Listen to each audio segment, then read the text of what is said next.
They framed me for something I didn't do. I lost my job, my respect, my whole life in one day. But they made one mistake. They left evidence behind. What they didn't know, I was watching everything. The rain didn't fall that night. It collapsed from the sky. I remember standing outside the glass doors of the office building, watching the city blur into streaks of light and water. My reflection stared back at me, tired eyes, clenched jaw, a version of myself that didn't exist a year ago. A version they created. Inside that building was where everything started and ended. My name is Armaan, and 6 months ago, I believed I had everything. A stable job at a respected marketing firm, a team that trusted me, and a life I thought was finally building towards something meaningful. I was wrong. It began with small things. Emails I never sent but were traced back to me. A missing client account that I had supposedly mishandled. A meeting where my presentation file corrupted right before I spoke. At first, I thought it was coincidence. Then I thought it was sabotage. But I never imagined it was them. Rohan and Maya. Rohan, my closest colleague, the one I had covered for countless times when he missed deadlines. Maya, the quiet strategist everyone admired, the one who always smiled at me like she understood me. I trusted both of them more than I trusted myself. That trust became my downfall. The day I was fired is still burned into me. The CEO didn't even look at me when he said the words. We have evidence of internal sabotage and negligence. Evidence. That word echoed like a gunshot in my head. Screenshots, logs, emails, all pointing at me. I tried to speak, but my voice felt stolen. Rohan stood behind him, arms crossed. Maya avoided my eyes completely. That was when I understood. I wasn't being accused. I was being replaced. Outside, the world didn't stop for me. Rain kept falling. Cars kept moving. People kept living their normal lives, while mine had just collapsed. That night, I didn't go home. I sat on a bench near the river, watching water swallow water, thinking about everything I had lost in a matter of hours. But pain has a strange way of sharpening focus, and in that silence, I noticed something. The way Rohan always rushed to fix errors I didn't even know existed. The way Maya always insisted on handling secure files alone. The subtle patterns, the missing pieces, the rehearsed accusations. It wasn't random. It was planned. And worse, it wasn't the first time they had done something like this. I pulled out my phone, hands shaking, not from sadness anymore, but from something colder forming beneath it. If they thought I would disappear quietly, they didn't know what silence before revenge looked like. And that night, under a broken sky, I made a decision. I wouldn't just clear my name. I would make sure karma didn't come slowly. I would deliver it myself. The night after I was fired didn't feel like a night anymore. It felt like I had been dropped outside of time itself, where everything kept moving, but I was no longer part of it. My small apartment was silent when I returned. The kind of silence that doesn't comfort you, it accuses you. The walls still held traces of my old life. Work shirts hanging half-folded, a mug on the table with dried coffee at the bottom, a laptop still open like it was waiting for me to fix everything. I didn't touch anything at first. I just sat on the edge of my bed, staring at the floor, replaying every moment like my mind was trying to find the exact second where I could have stopped my life from collapsing. But the truth was more painful. There was no single moment. It had been built slowly, carefully, like a trap disguised as routine. And Rohan and Maya had built it together. I opened my laptop again that night, not to check emails, not to plead, but to dig. If they used systems, logs, files, then they left footprints. And footprints don't disappear just because someone wipes the dust. The company's internal system was locked now, but I still had access to fragments.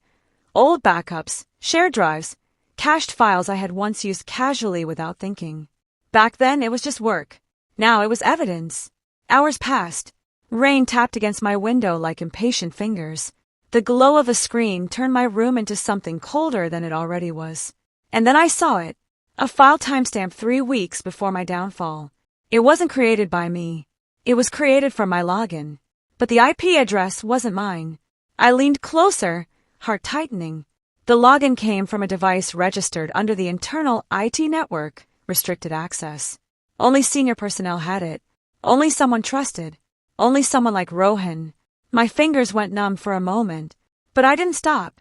Because that wasn't the worst part. There were edits inside the file. Not just manipulation, but coordination. Comments left in the system between anonymous collaborators. But they weren't anonymous. One of the metadata tags showed something that made my breath stop. MY_strategy_final. She hadn't just watched it happen. She had designed it. I closed my eyes for a second, feeling something heavy settle inside my chest. Not anger yet. Not fully. Something more dangerous. Clarity. People don't destroy your life randomly. They prepare for it. They justify it. They practice it. And then they smile at you while doing it. I stood up and walked to the window. The city lights blurred through the rain like broken promises. That's when I realized something else. If they had gone this far to remove me, it meant I wasn't just a victim.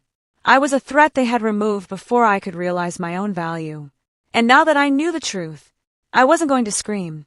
I wasn't going to beg. I was going to rebuild everything they thought they had erased.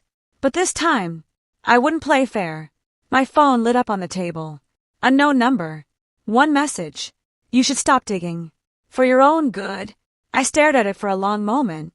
Then I smiled. Because now I knew one thing for sure. I was finally close. The message stayed on my screen longer than it should have. You should stop digging. For your own good. Most people would call it a warning. I called it confirmation. Because fear doesn't come from strangers. It comes from people who know what you're capable of exposing. I didn't reply. Instead, I did something more dangerous. I traced it. It took hours, multiple VPN layers, and a risk I knew could get me caught if the system flagged my activity. But I wasn't thinking like someone trying to survive anymore. I was thinking like someone already destroyed. And destroyed people don't hesitate. The trace led to a prepaid connection registered near the company district. Not Rohan's home. Not Maya's. A third location. That detail should have confused me. But it didn't. Because betrayal is rarely a two-person act. It's usually a circle. The next morning, I went to the city under the excuse of job searching. The streets were loud, alive, and different. Cars honked, vendors shouted. People argued over prices of fruit like nothing in the world had ever collapsed. That's what hurt the most. The world never pauses for your downfall. I reached the building near the company office, a small cafe across the street. It was one of those places where the smell of burnt espresso mixed with sugar syrup and old furniture polish. The kind of place where people pretended to work while actually escaping their lives. I sat in the corner and waited, and I saw him, Rohan, relaxed, smiling, like nothing had ever happened. He was sitting with someone. Maya. Of course she was there. But then my eyes narrowed. There was a third person. A man in a gray suit, mid-40s, calm posture, expensive watch. I didn't recognize him, but they both treated him like he was above them. Not a colleague, not a friend. Someone with control. I pulled my phone slightly, pretending to scroll. The man leaned in and said something I couldn't hear, but I saw Rohan nod immediately. Maya followed, slower, like she still had hesitation buried under her confidence. That hesitation told me something important. Maya wasn't the leader. She was the architect. But even architects need approval. And that man was the one approving destruction. My grip tightened around my phone. I had spent weeks thinking this was personal revenge. But it wasn't. This was structured, corporate, intentional. My name hadn't been ruined by emotion. It had been removed like a file from a system. And I was just one of many. The meeting ended quickly. The man stood first, left without looking back. Rohan and Maya stayed behind for a moment, laughing again, like switching masks back on. That's when I realized something worse than betrayal. They weren't afraid of consequences, because they believed there wouldn't be any. I left the cafe before they noticed me, my mind burning with one thought. If there was a system behind this, then I needed access to the system. Not just proof, not just revenge. I needed leverage. That night, I contacted someone I hadn't spoken to in years, Armaan, a former IT contractor who left the company under unresolved termination. He picked up on the third ring. "You're digging into them, aren't you?" he said before I could even speak. I didn't answer. A pause. Then he sighed. "You don't know what you're dealing with, Armaan." I looked at the dark screen of my laptop. "I don't need to know everything," I said quietly. "Just enough to make them regret it." Another silence. Then he said the words that changed everything. There's a backup server off record. If you get inside it, you won't just find your case. You'll find everyone they've done this to. My pulse slowed, not from fear, from understanding. This wasn't about getting my life back anymore. This was about exposing a machine that had been breaking people quietly for years. And I had just been given the key to its heart.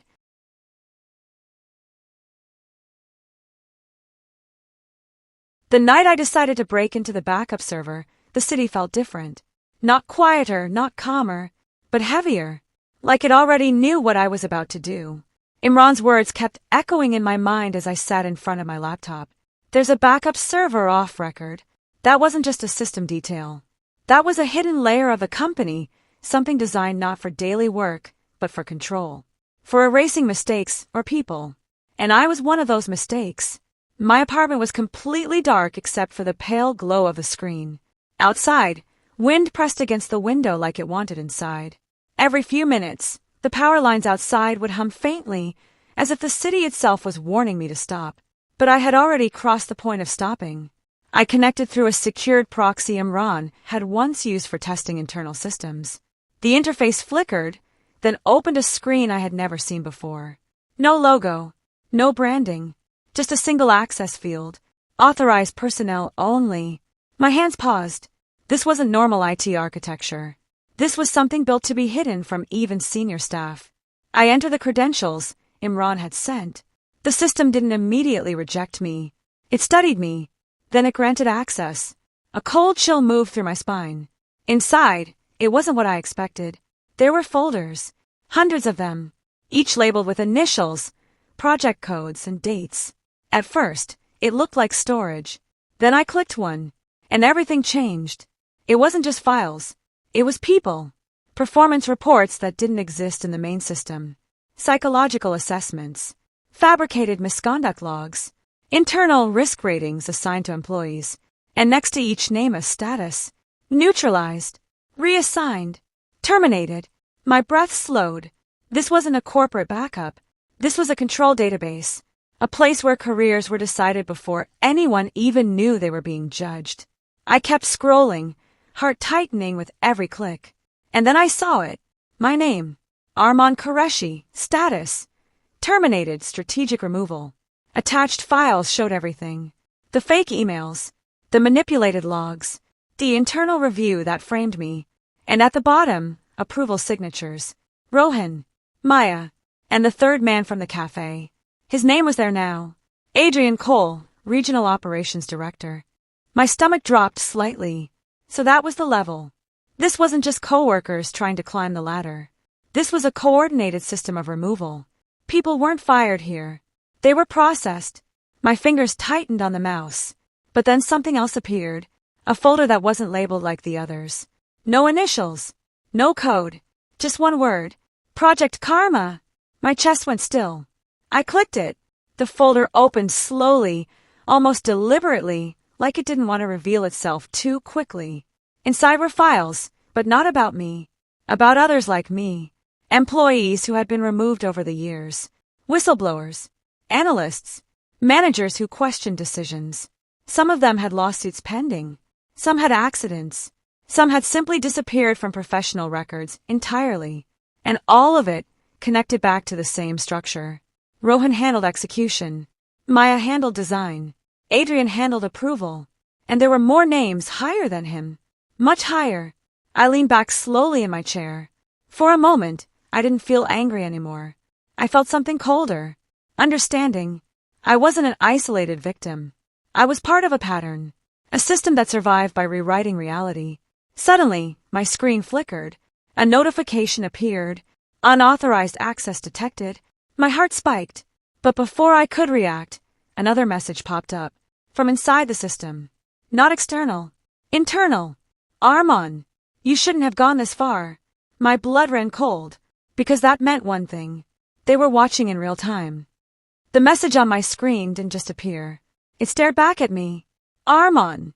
You shouldn't have gone this far. For a few seconds, I didn't move. Not because I was scared, but because I finally understood the rules of the game I had stepped into. This wasn't a system I was hacking. It was a system that was already aware of me. And it had been waiting. The room around me felt smaller, like the walls had leaned in closer. The hum of my laptop wasn't mechanical anymore, it felt like breathing. Controlled. Observing. Then the screen shifted. A live window opened. And I saw them. Rohan, Maya, Adrian.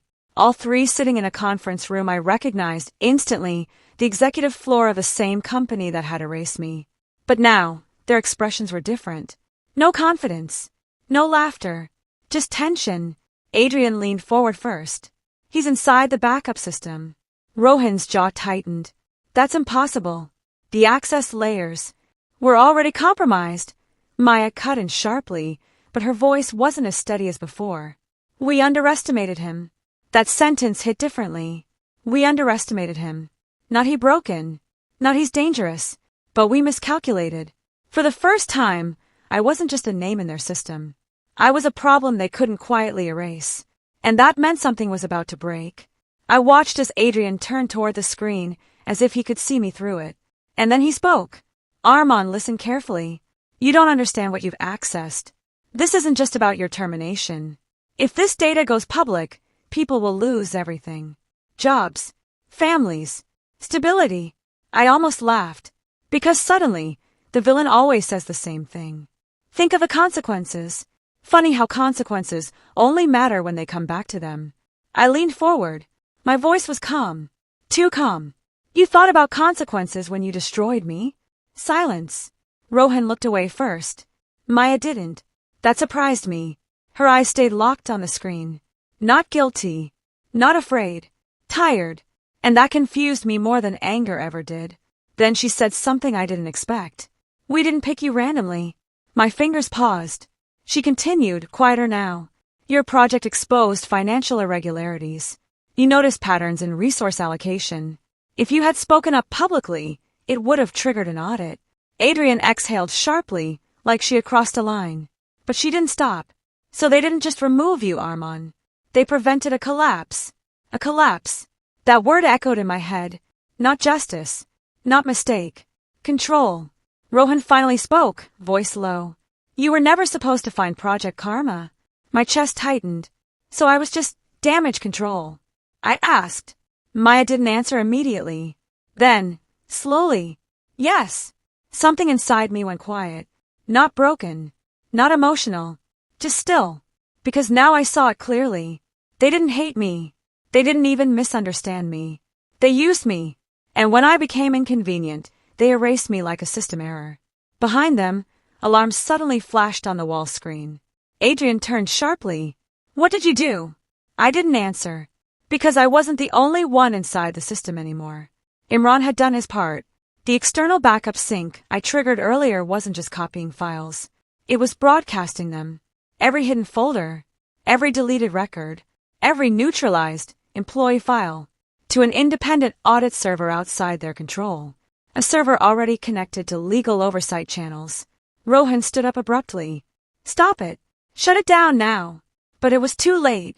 Maya's face changed slowly as she realized it too. This is going public, she whispered. And for the first time, her voice wasn't controlled. It was afraid, not of losing her job, but of losing the structure that protected her entire world. The screen in front of me flickered again. One final message appeared from the system. Data integrity compromised. Initiating full disclosure protocol. I closed my laptop, not because I was afraid anymore, but because there was nothing left to watch.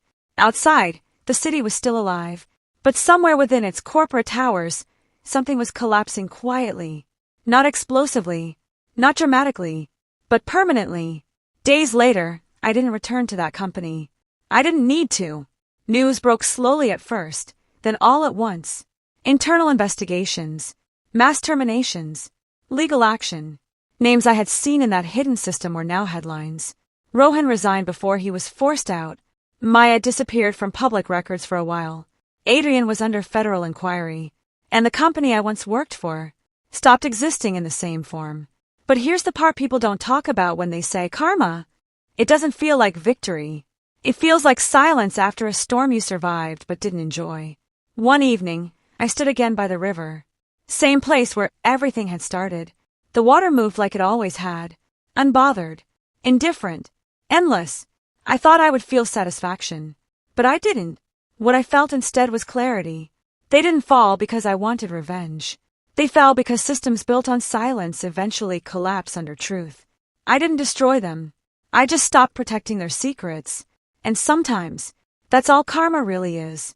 Letting truth breathe long enough to become unstoppable. And for the first time in a long time, I finally exhaled.